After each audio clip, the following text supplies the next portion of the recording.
بسم اللہ الرحمن الرحیم۔ ایک شخص کسی عورت پر فریفتہ ہو گیا۔ وہ اپنی کسی ضرورت سے باہر نکلی تو یہ شخص بھی ساتھ ہو لیا۔ بیابان میں جب وہ دونوں تنہا تھے اور لوگ سو گئے تھے تو اس شخص نے عورت سے اپنے دل کی بات کہی۔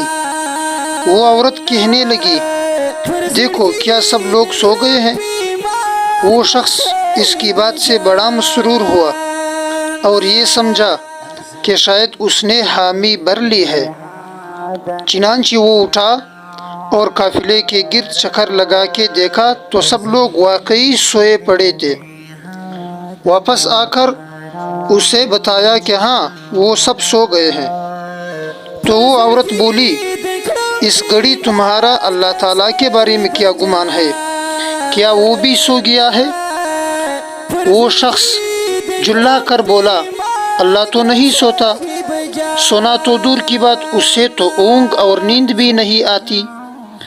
جس پر وہ عورت کہنے لگی، جو ذات سوئی نہیں اور نہ سوتی ہے وہ ہمیں دیکھ رہی ہے، اگرچہ لوگ ہمیں نہیں دیکھ رہے، ہمیں اسی سے ڈرنا چاہیے۔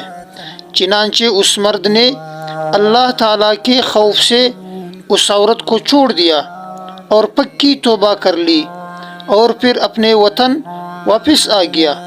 جب اس کی وفات ہوئی تو کسی نے اس سے خواب میں دیکھا اور پوچھا، تمہارے ساتھ اللہ نے کیا معاملہ کیا؟ اس نے کہا، اس گناہ کے چھوڑنے اور میرے خوف الہی کی وجہ سے اللہ نے میری بخشش کر دی۔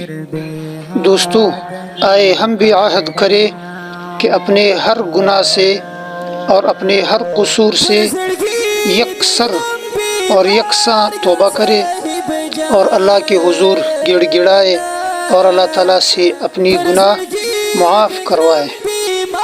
مزید اس طرح کی اچھی، خوبصورت اور لطف اندوز اسلامی واقعات کو سننے اور دیکھنے کے لیے ہمارے چینل کو سبسکرائب کرنا نہ بھولیے۔ جزاکم اللہ خیرا، والسلام۔